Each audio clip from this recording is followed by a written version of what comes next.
हनुमान् श्रीपदो वायुपुत्रो रुद्रो नघोजरः अमृत्य वीरवीरश्च ग्रामवासो जनाश्रयः धनदो निर्गुणः शूरो वीरो निधिपतिर्मुनिः पिङ्गाक्षो वरदो वाग्मी सीता शोकविनाशकः शिवः शर्वः परो व्यक्तो व्यक्तो धराधरः पिङ्गकेशः पिङ्गरोमा श्रुतिगम्यः सनातनः अनादिर्भगवान् देवो विश्वहेतुर्जनाश्रयः आरोग्यकर्ता विश्वेशो विश्वनाथो हरीश्वरः भर्गो रामो रामभक्तः कल्याणप्रकृतिस्थिरः विश्वम्भरो विश्वमूर्तिर्विश्वाकारश्च विश्वपः विश्वात्मा विश्वसेव्योऽथ विश्वो विश्वहरो रविः विश्वचेष्टो विश्वगम्यो विश्वध्येयः कलाधरः प्लवङ्गमः कपिश्रेष्ठो ज्येष्ठो विद्यावनेचरः बालो वृद्धो युवा तत्त्वगम्यः सुखो यजः अञ्जनासूनुरव्यग्रो ग्रामशान्तो धराधरः भूर्भुवः स्वर्मर्हलोको जनो लोकस्तपो व्ययः सत्यमोङ्कारगम्यश्च प्रणवो व्यापकोमलः शिवो धर्मप्रतिष्ठाता रामेष्ठफल्गुणप्रियः गोष्पदीकृतवाराशि पूर्णकामो धरापतिः रक्षोघ्नपुण्डरीकाक्ष शरणागतवत्सलः जानकी प्राणदाता च रक्षप्राणापहारकः पूर्णसत्त्वपीतवासा दिवाकरसमप्रभः द्रोणहर्ता शक्तिनेता शक्तिराक्षसमारकः रक्षोघ्नो रामदूतश्च शाकिनी जीवहारकः भुभुक्कारः तारातिर्गर्वपर्वतवेदनः हेतुर्मान् प्रांशुबीजं च विश्वभर्ता जगद्गुरुः जगत्त्राता जगन्नाथो जगदीशो जनेश्वरः जगत्पिता हरिश्रीशो गरुडस्मयभञ्जनः पार्थध्वजो वायुपुत्रो अमितपुच्छोऽमितप्रभः ब्रह्मपुच्छ परब्रह्म पुच्छो रामेष्ट एव च सुग्रीवादियुतो ज्ञानी वानरो वानरेश्वरः कल्पस्थायी चिरञ्जीवी प्रसन्नश्च सदाशिवः सन्मतिः सद्गतिर्भुक्ति मुक्तिदः कीर्तिदायकः कीर्तिः कीर्तिपदश्चैव समुद्रः श्रीपदः शिवः उदधिक्रमणो देवः संसारभयनाशनः वार्धिबन्धनकृद्विश्व जेता विश्वप्रतिष्ठितः लङ्कारिः कालपुरुषो लङ्केशगृहभञ्जनः भूतावासो वासुदेवो वसुस्त्रिभुवनेश्वरः श्रीरामदूतः कृष्णश्च लङ्काप्रासादभञ्जनः कृष्णः कृष्णस्तुतः शान्तः शान्तिदो विश्वपावनः विश्वभोक्ता च मूर्तिग्रह ब्रह्मचारी जितेन्द्रियः ऊर्ध्वगोलाङ्गुलीमाली लाङ्गूलहतराक्षसः समीरतनुजो वीरो वीरमारो जयप्रदः जगन्मङ्गलदः पुण्यः पुण्यश्रवणकीर्तनः पुण्यकीर्तिः पुण्यगतिः जगत्पावनपावनः देवेशोजितरोधश्च रामभक्तिविधायकः ध्याता ध्येयो नभः साक्षी चेतश्चैतन्यविग्रहः ज्ञानदः प्राणदः प्राणो जगत्प्राणः समीरणः विभीषणप्रियः शूरो पिप्पलाश्रयसिद्धिदः सुहृत्सिद्धाश्रयः कालः कालभक्षकभर्जितः लङ्केशनिधनस्थायी लङ्कादाहक ईश्वरः चन्द्रसूर्याग्निनेत्रश्च कालाग्निः प्रलयान्तकः कपिलः कपिशः पुण्य राशिर्द्वादश राशिगः सर्वाश्रयो प्रमेयात्मा रेवत्यादिनिवारकः लक्ष्मण प्राणदाता च सीता जीवन हेतुकः रामध्येयो ऋषिकेशो विष्णुभक्तो जटिबली देवारिदर्पहा होता कर्ता हर्ता जगत्प्रभुः नगरग्रामपालश्च शुद्धो बुद्धो निरन्तरः निरञ्जनो निर्विकल्पो गुणातीतो भयङ्करः हनुमान्शद्दुराराध्यः तपःसाध्यो मरेश्वरः जानकी घनशोकोत्थ तापहर्ता परात्परः वाङ्मयः सदसद्रुपः कारणं प्रकृतेः परः भाग्यदो निर्मलो नेता पुच्छलङ्का विदाहकः पुच्छबद्धो यातु धानो यातु धान रिपुप्रियः छायापहारि भूतेषु लोकेशः सद्गतिप्रदः प्लवङ्गमेश्वरः क्रोधः क्रोधसंरक्तलोचनः क्रोधहर्ता तापहर्ता भक्ता भयवरप्रदः भक्तानुकम्पि विश्वेश पुरुहूतः पुरन्दरः अग्निर्विभावसुर्भास्वान् यमो निरृतिरेव च वरुणो वायुगतिमान् वायुः कौबिर्ईश्वरः रविश्चन्द्रः कुजः सौम्यो गुरुः काव्यो शनैश्चरः राहुकेतुर्मरुद्धोता धाता हर्ता समीरजः मशकीकृतदेवारिः दैत्यारिर्मधुसूदनः कामः कपिः कामपालः कपिलो विश्वजीवनः भागीरथीपदाम्भोजः सेतुबन्धविशारदः स्वाहा स्वधा हविः कव्यम् हव्यकव्यप्रकाशकः स्वप्रकाशो महावीरो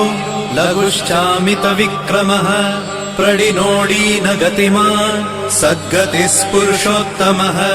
जगदात्मा जगद्योनिर्जगदन्तो ह्यनन्तकः विपाप्मा निष्कलङ्कश्च महान् महदहङ्कृतिः खं वायुः पृथिवीयप वह्निर्दिक्काल एव च क्षेत्रज्ञः क्षेत्रपालश्च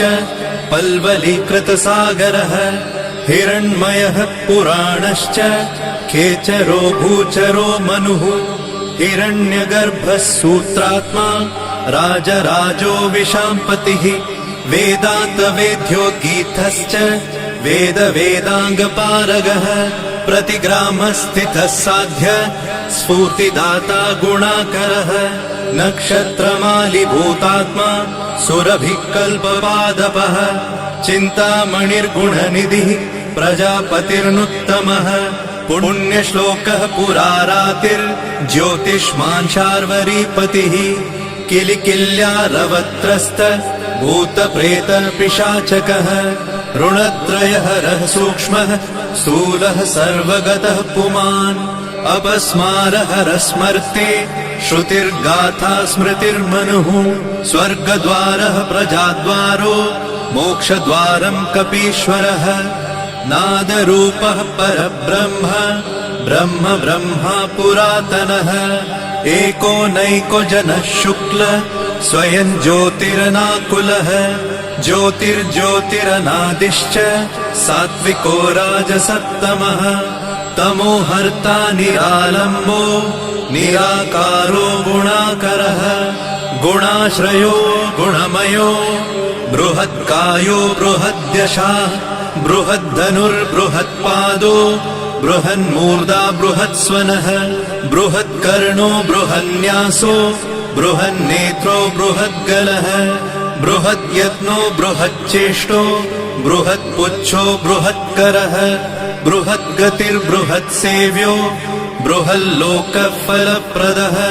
बृहच्छक्तिर्बृहद्वाञ्छा फलदो बृहदीश्वरः बृहल्लोकनुतो द्रष्टा विद्यादाता जगद्गुरुः देवाचार्यः सत्यवादी ब्रह्मवादी कलाधरः सप्तपातालगामी च मलयाचल संश्रयः उत्तराशास्थितः श्रीदो दिव्यौषधवशः खगः शाखामृगः कपीन्द्रश्च पुराणः श्रुतिसञ्चरः चतुरो ब्राह्मणो योगी योगगम्यः परात्परः अनादिनिधनो व्यासो वैकुण्ठः पृथिवीपतिः पराजितो जिताराशिः सदानन्दश्च ईशिता गोपालो गोपतिर्गोप्ता कलिः कालः परात्परः मनोवेगी सदा योगी संसार भयनाशनः तत्त्वदाता च तत्त्वज्ञः तत्त्वं तत्त्वप्रकाशकः शुद्धो बुद्धो नित्ययुक्तो युक्ताकारो जयप्रदः प्रलयोमितमायश्च मायातीतो विमत्सरः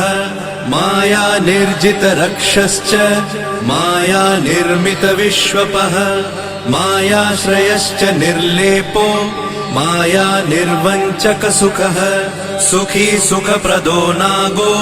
महेश कृतसंस्थवः महेश्वरः सत्यसन्धः शरभः कलिपावनः रसो रसज्ञसम्मानः तपश्चक्षुश्च भैरवः घ्राणो गन्धस्पर्शनञ्च स्पर्शोऽहङ्कारमानदः नेति नेतिति गम्यश्च वैकुण्ठभजनप्रियः गिरिशो गिरिजाकान्तो दुर्वासः कविरङ्गिराः भृगुर्वसिष्ठश्च वनः तुम्बुरुर्नारदो मलः विश्वक्षेत्रं विश्वबीजं विश्वनेत्रश्च विश्वपः याजको यजमानश्च पावकः पितरस्तथा श्रद्धा बुद्धि क्षमा तन्द्रा मन्त्रो मन्त्रयुतस्वरः राजेन्द्रो भूपति कण्ठ माली संसारसारथिः नित्यसम्पूर्णकामश्च भक्तकामधुगुत्तमः गणपकीशपो भ्राता पिता माता च मारुतिः सहस्रशीर्षा पुरुषः सहस्राक्ष सहस्रपात् कामजित् कामदहन कामकाम्य फलप्रदः मुद्रहारी रक्षोघ्नः क्षितिभारहरो बलः नखदंष्ट्रायुधो विष्णु भक्तो भयवरप्रदः दर्पः दर्पदो दृप्तः शतमूर्तिः अमूर्तिमान् महानिधिर्महाभोगो महाभोगो महार्थदः महाकारो महायोगी महातेजा महाद्युतिः महाकर्मा महानादो महामन्त्रो महामतिः महाशयो महोदारो महादेवात्मको विभुः रुद्रकर्मा क्रूरकर्मा रत्ननाभः कृतागमः अम्भोधिलङ्घनः सिंहो नित्यो धर्मप्रमोदनः जितामित्रो जयः सामो विजयो वायुवाहनः जीवदाता सहस्रांशुः मुकुन्दो भूरि दक्षिणः सिद्धार्थसिद्धिदः सिद्ध सङ्कल्पसिद्धिहेतुकः सप्तपातालभरणः सप्तर्षिगणवन्दितः सप्ताभिलङ्घनो वीरः सप्तद्वीपोरुमण्डलः सप्ताङ्गराजसुखदः सप्तमात्र निषेवितः सप्तलोकैकमुकुटः सप्तहोतास्वराश्रयः सप्तच्छन्दोनिधि सप्त छन्द सप्तजनाश्रयः सप्तसामोपगीतश्च सप्तपातालसंश्रयः मेधाविकीर्तिदः शोक हरिदौर्भाग्यनाशनः सर्ववश्यकरो भर्गो दोषघ्नपुत्रपौत्रदः प्रतिवादी मुखस्तम्भो दुष्टचित्तप्रसादनः पराभिचारशमनो दुःखघ्नुबन्धमोक्षदः नवद्वारपुराधारो नवद्वारनिकेतनः नरनारायणस्तुत्यो नरनाथो महेश्वरः मेखली कवची खड्गी भ्राजिष्णुर्विष्णुसारथिः बहुयोजन विस्तीर्ण पुच्छ पुच्छ हतासुरः दुष्टग्रह निहन्ता च पिशाच ग्रह घातुकः बालग्रह विनाशी च धर्मो नेता कृपाकरः उग्रकृत्योग्रवेगश्च उग्रनेत्र शतक्रतुः शतमन्युस्तुतस्तुत्य महातेजो महाबलः समग्र गुणशाली च व्यग्रो रक्षो विनाशकः रक्षोघ्नहस्तो ब्रह्मेश श्रीधरो भक्तवत्सलः मेघनादो मेघरूपो मेघवृष्टिनिवारकः मेघजीवनहेतुश्च मेघश्यामो परात्मकः समीरतनयो बोधा तत्त्वविद्याविशारदः अमोघो मोघवृद्धिश्च इष्टदो निष्टनाशकः अर्थोऽनर्थापहारी च समर्थो रामसेवकः अर्ति धन्यसुरारातिः पुण्डरीकाक्ष आत्मभूः संकर्षणो विशुद्धात्मा विद्याराशि सुरेश्वरः अचलोद्धारको नित्य सेतुकृद्रामसारथिः आनन्द परमानन्दो मत्स्यकूर्मो निधिशमः वराहो नारसिंहश्च वामनो जमदग्निजः रामकृष्ण शिवो बुद्ध कल्की रामाश्रयो हरः नन्दी भृङ्गी च चण्डी च गणेशो गणसेवितः कर्माध्यक्ष सुराध्यक्षो विश्रमो जगतां पतिः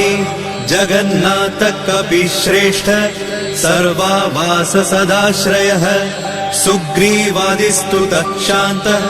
सर्वकर्म प्लवङ्गमः नखदारितरक्षश्च नखायुधविशारदः कुशलः सुधरः शेषो वासुकिस्तक्षकस्वरः स्वर्णवर्णो बलाढ्यश्च रामपूज्यो घनाशनः कैवल्यदीप कैवल्यो गरुडपन्नगो गुरुः किल्यारावहताराति गर्वपर्वतभेदनः वज्राङ्गो वज्रवेगश्च भक्तो वज्रनिवारकः नखायुधो मणिग्रीवो ज्वालामाली च भास्करः प्रौढप्रतापस्तपनो भक्ततापनिवारकः शरणं जीवनं भोक्ता नानाचेष्टो ह्यचञ्चलः सुस्वस्थोष्टास्य हा दुःख शमनः पवनात्मजः पावनः पवनः कान्तो भक्तागः सहनो बलः मेघनादरिपुर्मेघ नादसंहृतराक्षसः क्षरोक्षरो विनीतात्मा वानरेश सताङ्गतिः श्रीकण्ठ शितिकण्ठश्च सहाय सहनायकः अस्थूलस्त्वननुर्भर्गो देव संसृतिनाशनः अध्यात्मविद्यासारश्च अध्यात्मकुशलः सुधिः अकल्मषः सत्यहेतु सत्यगः सत्यगोचरः सत्यगर्भः सत्यरूपः सत्यसत्यपराक्रमः अञ्जनाप्राणलिङ्गश्च वायुवंशोद्भवः सुधिः भद्ररूपो रुद्ररूपः सुरूपश्चित्ररूपधृत मैनाकवन्दितः सूक्ष्म दर्शनो विजयो जयः क्रान्तदिग्मण्डलो रुद्रः प्रकटीकृतविक्रमः कम्बुकण्ठप्रसन्नात्मा हृस्वनासो वृकोदरः लम्बोष्टकुण्डलिचित्र मालियोगविदाम्बरः विपश्चित्कविरानन्द विग्रहोऽनन्यशासनः फल्गुनीसूनुरव्यग्रो योगात्मा योगतत्परः योगवेद्यो योगकर्ता योगयोनिर्दिगम्बरः अकारादिक्षकारान्त वर्गनिर्मितविग्रहः उलूखलमुखः सिंह संस्तुतः परमेश्वरः श्लिष्टजङ्घः श्लिष्टजानु श्लिष्टपाणि शिखाधरः सुशर्मामितशर्मा च नारायणपरायणः जिष्णुर्भविष्णुरोचिष्णुर् ग्रसिष्णुस्थाणुरेव च हरिरुद्रानुकृद्वृक्ष कम्पनो भूमिकम्पनः गुणप्रवाह सूत्रात्मा वीतरागस्तुतिप्रियः नागकन्या भयध्वंसी रुक्मवर्णः कपालभृत अनाकुलो भवोपायो न पायो वेदपारगः अक्षरः पुरुषो लोक नाथो रक्ष प्रभुर्दृढः अष्टाङ्गयोगफलभुक सत्यसन्धत्पुरुष्टतः श्मशानस्थाननिलय प्रेतविद्रावणक्षमः पञ्चाक्षरः परः पञ्च मातृकोरञ्जनध्वजः योगिनी वृन्दवन्द्यश्च शत्रुघ्नोऽनन्तविक्रमः ब्रह्मचारीन्द्रियरिपुर्धृतदण्डो दशात्मकः अप्रपञ्चः सदाचार शूरसेनविदारकः वृद्धप्रमोदश्चानन्द सप्तजिह्वापतिर्धरः नवद्वारपुराधार प्रत्यग्रसामगायकः षट्चक्रधाम स्वर्लोको भयहृन्मानदो मदः सर्ववश्यकरः शक्तिर्नेता चानन्तमङ्गलः अष्टमूर्तिर्धरो नेता विरूपस्वरसुन्दरः धूमकेतुर्महाकेतु सत्यकेतुर्महारथः नन्दिप्रियः स्वतन्त्रश्च मेखली समरप्रियः लोहाङ्ग सर्वविद्धन्वि षट्कलः शर्व ईश्वरः फलभुक्फलहस्तश्च सर्वकर्मफलप्रदः धर्माध्यक्षो धर्मफलो धर्मो धर्मप्रदोऽर्थदः पञ्चविंशतितत्त्वज्ञ स्तारक ब्रह्म तत्परः त्रिमार्गवसतिर्भीमः सर्वदुःखनिबर्हणः ऊर्जस्वान्निर्गलः शूली मालिगर्भो निशाचरः रक्ताम्बरधरो रक्तो रक्तमाला विभूषणः वरमाली शुभाङ्गश्च श्वेतश्वेताम्बरो युवा जयो जय परिवारः सहस्रवदनः कविः शाकिनी डाकिनी यक्ष रक्षो भूतौघभञ्जनः सद्यो जातः कामगतिर्ज्ञानमूर्तिर्यशस्करः शम्भुतेजा सार्वभौमो विष्णुभक्तप्लवङ्गमः चतुर्नवतिमन्त्रज्ञ पौलस्त्यबलदर्पः सर्वलक्ष्मीप्रदः श्रीमान् अङ्गदप्रिय ईडितः स्मृतिर्बीजं सुरेशानः संसारभयनाशनः उत्तमः श्रीपरिवार श्रीभूदुर्गा च कामदृक् सदा गतिर्मातरिष्वा रामपादाब्जषट्पदः नीलप्रियो नीलवर्णो नीलवर्णप्रियः सुहृत् रामदूतो लोकबन्धु रन्तरात्मा मनोरमः श्रीरामध्यानकृद्वीरः सदा किं पुरुषस्तुतः रामकार्यान्तरङ्गश्च शुद्धिर्गतिरनामयः पुण्यश्लोकपरानन्द परेश प्रियसारथिः लोकस्वामी मुक्तिदाता सर्वकारणकारणः महाबलो महावीरः पारावारगतिर्गुरुः समस्तलोकसाक्षी च समस्तसुरवन्दितः सीता समेत श्रीराम पादसेवाधुरन्धरः इति श्री आञ्जनेय सहस्रनाम स्तोत्रम् सम्पूर्णम्।